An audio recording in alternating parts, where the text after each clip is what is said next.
ಬೆಂಗಳೂರನ್ನ ತನ್ನ ತೆಕ್ಕೆಗೆ ತೆಗೆದುಕೊಳ್ತಿರುವಂತಹ ಮೆಟ್ರೋ ಯೋಜನೆಯಲ್ಲಿ ಸುರಂಗ ಮಾರ್ಗ ತುಂಬಾನೇ ಆಕರ್ಷಣೀಯ ಭಾಗ. ಎತ್ತರಿಸಲಾಗಿರೋ ಮೆಟ್ರೋ ಲೈನ್ಗೂ ಅಂಡರ್ಗ್ರೌಂಡ್ ಮೆಟ್ರೋ ಟ್ರೈನ್ ಕಾಮಗಾರಿಗೂ ಇರೋ ವ್ಯತ್ಯಾಸಗಳು ಏನು ಅನ್ನೋ ಸ್ಟೋರಿ ಎಲ್ಲಿದೆ ನೋಡಿ.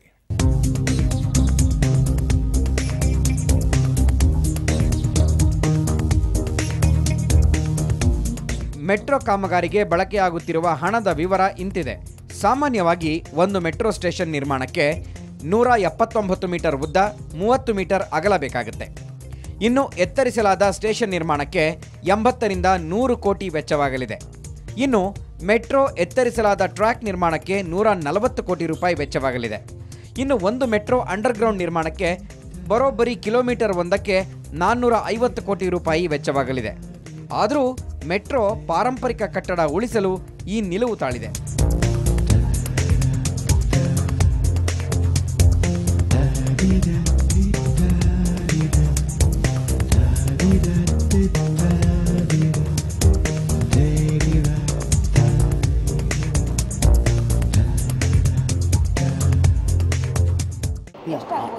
ಅಂಡರ್ಗ್ರೌಂಡ್ ಜಾಸ್ತಿ ಆಗುತ್ತೆ, 1 to ಡಬಲ್.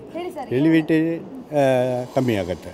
ಇದರಲ್ಲಿ ವಿಶೇಷತೆ ಅಂದರೆ ಇದರ ಪೂರ್ವ ಭಾಗದಲ್ಲಿ ಏನು ಟನಲ್ ಇದೆ, ಆ ಟನಲನ್ನು ಸಿಟಿ ರೈಲ್ವೆ ಸ್ಟೇಷನ್ ಕೆಳಗಡೆ ತೊಗೊಂಡೋಗಿದ್ದೇವೆ.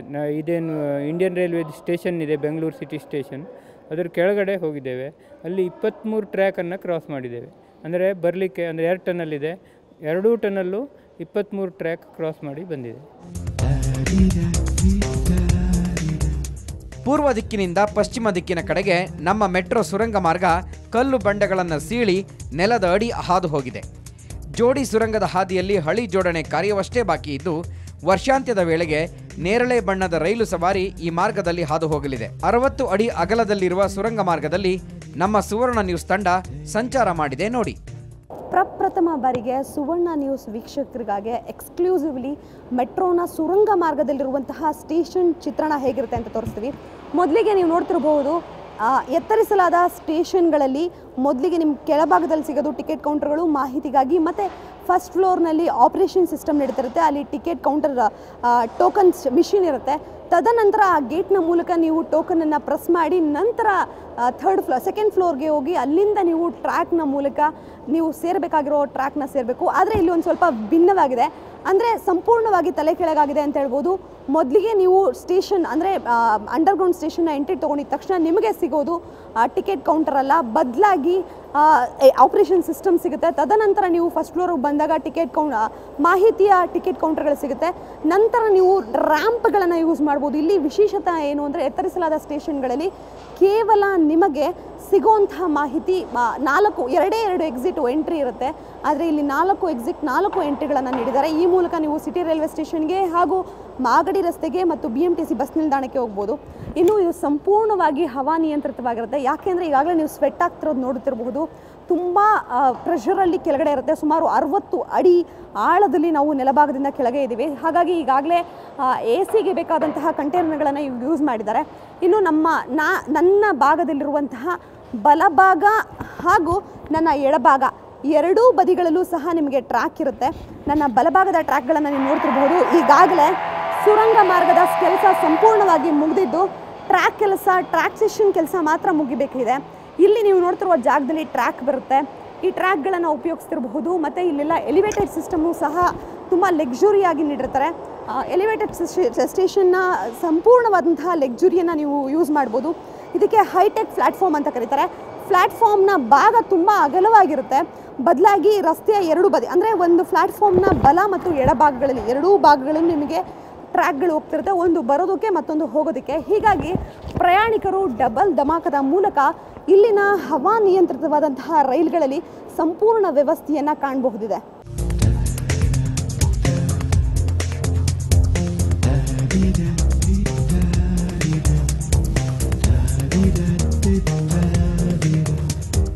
ಇದು ಅಂಡರ್ಗ್ರೌಂಡ್ ಸ್ಟೇಷನ್ನಲ್ಲಿ ಫಸ್ಟ್ ಅಂದರೆ ಐಲ್ಯಾಂಡ್ ಪ್ಲ್ಯಾಟ್ಫಾರ್ಮ್ ಇದೆ. ನೀವು ಎಲಿವೇಟರ್ ಸ್ಟೇಷನ್ನಲ್ಲಿ ಸೈಡ್ ಪ್ಲ್ಯಾಟ್ಫಾರ್ಮ್ ನೋಡ್ತೀರಿ. ಇಲ್ಲಿ ಐಲ್ಯಾಂಡ್ ಪ್ಲ್ಯಾಟ್ಫಾರ್ಮ್ ಇದೆ, ನೀವು ಆಗಲೇ ನೋಡಿರ್ಬೋದು. 2 ಕಡೆ ಟ್ರೈನ್ ಬರ್ತದೆ, ನಡುವೆ ಒಂದು ಕಾಮನ್ ಪ್ಲ್ಯಾಟ್ಫಾರ್ಮ್ ಇದೆ. ಆದ್ದರಿಂದ ಜನರಿಗೆ ತಪ್ಪು ಪ್ಲ್ಯಾಟ್ಫಾರ್ಮಿಗೆ ಹೋಗೋ ಪ್ರಶ್ನೆ ಇಲ್ಲ. ಇಲ್ಲಿ ಎಲಿವೇಟೆಡ್ನಲ್ಲಿ ಏನಾದರೂ ಅವರು ತಪ್ಪಾಗಿ ಬೇರೆ ಪ್ಲ್ಯಾಟ್ಫಾರ್ಮಿಗೆ ಹೋದರೆ ಪುನಃ ಇದಕ್ಕೆ ಬಂದು ಕಾಂಕೋರ್ಸಿಗೆ ಬಂದು ಹೋಗಬೇಕು. ಇಲ್ಲ, ಹಾಗಿಲ್ಲ.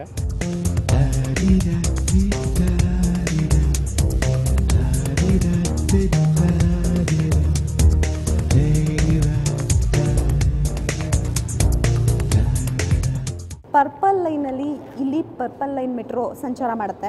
ಒಂದೊಮ್ಮೆ ವಿದ್ಯುತ್ ಸ್ಥಗಿತ ಇಲ್ಲ ತಾಂತ್ರಿಕ ದೋಷಗಳಿಂದಾಗಿ ಮೆಟ್ರೋ ನಿಂತೋಯ್ತು ಅಂತ ಇಟ್ಕೊಳ್ಳೋಣ. ಆ ಟೈಮಲ್ಲಿ ಪ್ರಯಾಣಿಕರು ಏನು ಮಾಡಬೇಕು? ಹಾಗಾಗಿ ಪ್ರಯಾಣಿಕರಿಗೆ ಇಲ್ಲೊಂದು ವ್ಯವಸ್ಥೆಯನ್ನು ಮಾಡಿದ್ದಾರೆ.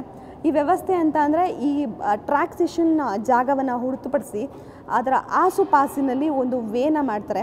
ಸೊ ಆ ಪ್ಲಾಟ್ಫಾರ್ಮ್ ವೇ ಮಾಡೋ ಮೂಲಕ ಅದರಲ್ಲಿ ಜನರು ಸ್ಟೆಪ್ಸ್ಗಳನ್ನು ಯೂಸ್ ಮಾಡಿ ತದನಂತರ ಆ ಸ್ಟೆಪ್ಸ್ಗಳನ್ನ ಮೂಲಕ ಜನರು ರ್ಯಾಂಪ್ ಅಂದರೆ ಒಂದು ಟನಲ್ನಿಂದ ಇನ್ನೊಂದು ಟನಲ್ಗೆ ಪಾಸ್ಔಟ್ ಆಗಿ ರಕ್ಷಣೆಯನ್ನು ಸಹ ಮಾಡ್ಕೊಳ್ಳೋದಕ್ಕೆ ಇಲ್ಲಿ ವ್ಯವಸ್ಥೆ ಮಾಡಲಾಗಿದೆ.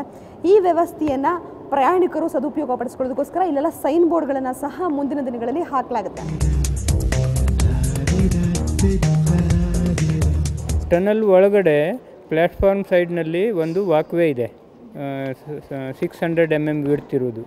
ಆ ವಾಕ್ವೇಯಲ್ಲಿ ಜನ ಬರ್ಬೋದು. ಟ್ರೈನ್ ನಡುವೆ ನಿಂತರೆ ವಾಕ್ವೇಯಲ್ಲಿ ಜನ ನಿಯರೆಸ್ಟ್ ಸ್ಟೇಷನ್ ತನಕ ಹೋಗ್ಬೋದು. ಪೂರ್ವ ಪಶ್ಚಿಮ ಕಾರಿಡಾರ್ ಮತ್ತು ಉತ್ತರ ದಕ್ಷಿಣ ಕಾರಿಡಾರ್ಗಳು ಸಂಧಿಸುವ ಮೆಜೆಸ್ಟಿಕ್ನಲ್ಲಿ ಇಂಟರ್ಚೇಂಜ್ ನಿಲ್ದಾಣ ನಿರ್ಮಾಣವಾಗುತ್ತಾ ಇದೆ. ಈ ನಿಲ್ದಾಣವು ಸುಮಾರು 7 ಎಕರೆ ವಿಸ್ತೀರ್ಣವಿದೆ. 4 ಅಂತಸ್ತುಗಳ ನಿಲ್ದಾಣವು ನೆಲದಡಿಯಲ್ಲೇ ತಲೆ ಎತ್ತುತ್ತಿದೆ. ಉತ್ತರ ದಕ್ಷಿಣ ಕಾರಿಡಾರ್ ಮೇಲೆ ಪೂರ್ವ ಪಶ್ಚಿಮ ಮಾರ್ಗದಲ್ಲಿ ಮತ್ತೊಂದು ವಿಶೇಷವೆಂದರೆ ನೇರಳೆ ಬಣ್ಣದ ಮೆಟ್ರೋ ರೈಲು ಸವಾರಿ ಮಾಡಲಿದೆ. ಈ 2 ಹಳಿ ಮಾರ್ಗಗಳು ನೆಲದಡಿಯಲ್ಲೇ ಹಾದು ಹೋಗಲಿವೆ. ಇದು ಏನು ವಿಶೇಷ ಅಂದರೆ ಬ್ಯಾಂಗ್ಳೂರು ಸಿಟಿ ರೈಲ್ವೆ ಸ್ಟೇಷನು ಈ Bangalore city metro station connect ಆಗುತ್ತೆ. ಇದು ತುಂಬ ಜನಕ್ಕೆ ಉಪಯೋಗ ಆಗುತ್ತೆ.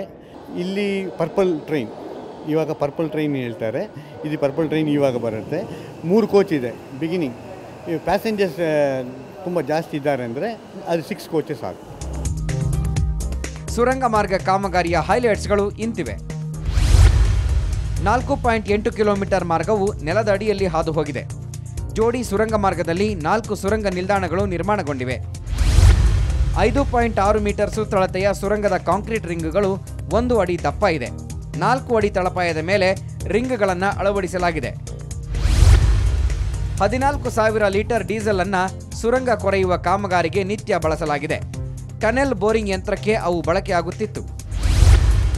50,000 ಲೀಟರ್ ಸಾಮರ್ಥ್ಯದ ನೀರಿನ ಟ್ಯಾಂಕ್ ಅನ್ನು ಪ್ರತಿ ನಿಲ್ದಾಣದಲ್ಲಿ ಅಳವಡಿಸಲಾಗಿದೆ. ಮಳೆ ಹಾಗೂ ಒರತೆ ನೀರು ಇದರಲ್ಲಿ ಶೇಖರಣೆಯಾಗುತ್ತೆ.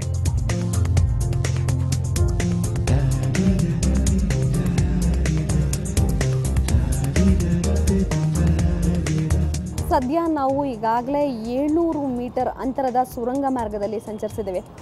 23 ರೈಲ್ವೆ ಟ್ರ್ಯಾಕ್ಗಳ ಕೆಳಗಡೆ ಮೆಟ್ರೋ ಸುರಂಗ ಹೇಗೆ ಬಂದಿದೆ, ಇನ್ನು ದೊಡ್ಡ ದೊಡ್ಡ ಕಟ್ಟಡಗಳ ನಡುವೆ ಹೇಗೆ ಬಂದಿದೆ, ಇನ್ನು ಕೈನಲ್ಲೇ ಮಾಡಿರುವಂತಹ ಸೆಗ್ಮೆಂಟ್ಗಳು, ರಿಂಗ್ಗಳು ಹೇಗಿವೆ, ಹೆಲನ್ ಮತ್ತು ಮಾರ್ಗೆಟರ ಯಾವ ರೀತಿಯ ಸಾಧನೆಯನ್ನು ಮಾಡಿದೆ ಅಂತ ನೋಡಿದ್ದೀವಿ. ಇನ್ನು ಹೈ ಫೆಸಿಲಿಟಿ ಇರುವಂತಹ ಸ್ಟೇಷನ್ ಹೇಗೆ ಬರುತ್ತೆ, ಮೆಟ್ರೋ ಅಂಡರ್ಗ್ರೌಂಡಲ್ಲಿರುವಂತಹ ಸ್ಟೇಷನ್ಗಳ ಚಿತ್ರಣದ ಸಂಪೂರ್ಣ ಡೀಟೇಲ್ಸ್ ಸಿಕ್ಕಿದೆ. ಇದನ್ನು ಸಂಪೂರ್ಣವಾಗಿ ನೀವು ಪ್ರಯಾಣಿಕರು ಉಪಯೋಗಿಸಬೇಕು ಅಂದರೆ ಇದೇ ವರ್ಷದ ಡಿಸೆಂಬರ್ ತಿಂಗಳವರೆಗೂ ಕಾಯಬೇಕಿದೆ. ಬೆಂಗಳೂರಿನಿಂದ ಕ್ಯಾಮರಾ ಪರ್ಸನ್ ವಿನೋದ್ ಜೊತೆ ನಂದಿನಿ, ಸುವರ್ಣ ನ್ಯೂಸ್.